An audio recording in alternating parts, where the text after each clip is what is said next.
Hi, thanks for joining us today for FYI Friday. I'm Jessie, still the host. We're still at Joe's Quilting Studio. And welcome to my buffet of irons. I've got a lot of them. Alicia actually brought in the little rinky-dinky one, and we're going to talk about that in a minute. But I'm going to talk about how I ended up with so many irons and how they do different things.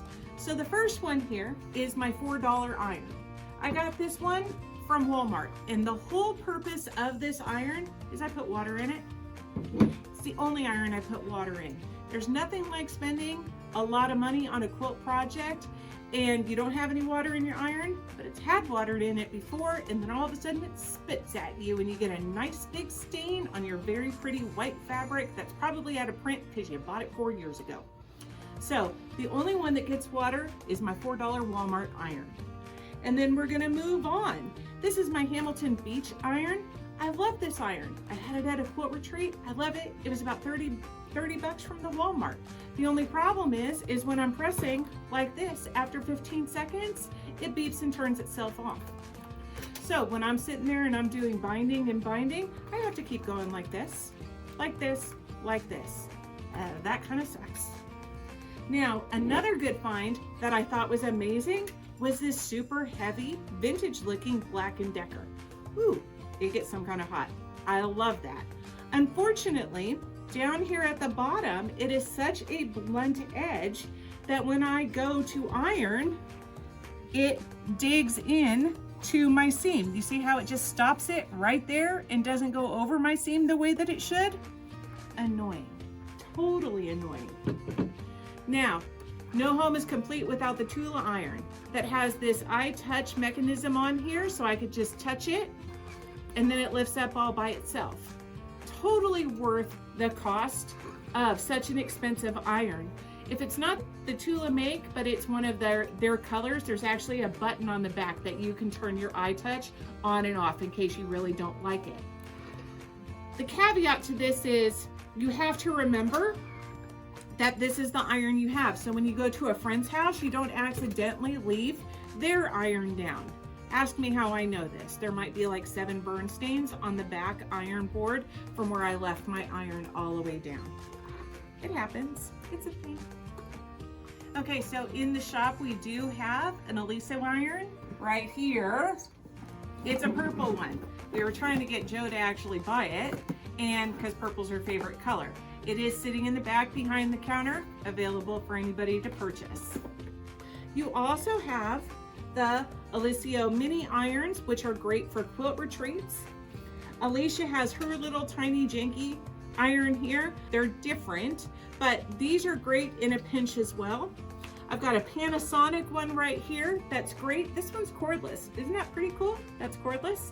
I like this one when I am doing like collage quilts and I've got it spread all out at my kitchen table and I need to reach over and I need to iron spots.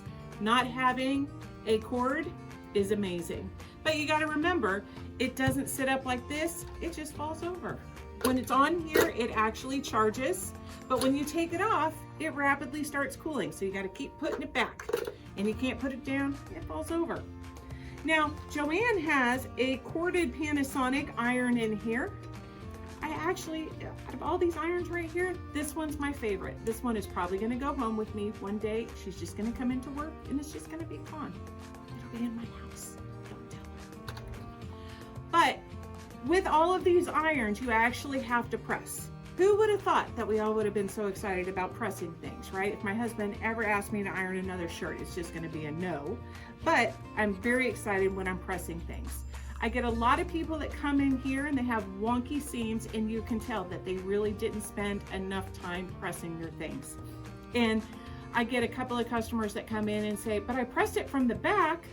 So let's talk about that. Let's talk about why we don't press things from the back. So I have 2 pieces of fabric that we did sewn together and it's here on the back. I'm gonna take my handy iron right here.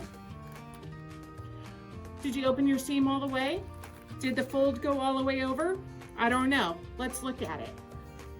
Look how much more I have in there. So I'm losing about a 36th of an inch or a 16th of an inch just on the pressing alone. That means that none of my blocks are gonna match when I go to sew them together. Pressing from the back side is not a good idea ever. So the next thing that you don't wanna do is, let's do it on this one here, is just take your block and just ram it open. You don't wanna do that, and you don't wanna iron it like that. Now, if you come over here and look, this is actually slightly bowed. What happens there is that the outside is going to be slightly bigger than the inside because it bowed out the way that it did. Also, your blocks will not match up at the end of the day. You could, of course, square them up. Proper ironing, and I'm sure you've heard people refer to it, is you need to set your seam first. And the way that you do that is you take your block, lay it down on your mat, and press your iron down. 1, 2, 3. That actually sets the seam and it allows the threads to sink into the fabric. Then you're just gonna go ahead and open it up. I like to use my fingers and just finger press that open. 1, 2, 3, and boom. Now my seam has been set and pressed open properly. Thanks for joining us. Now you know.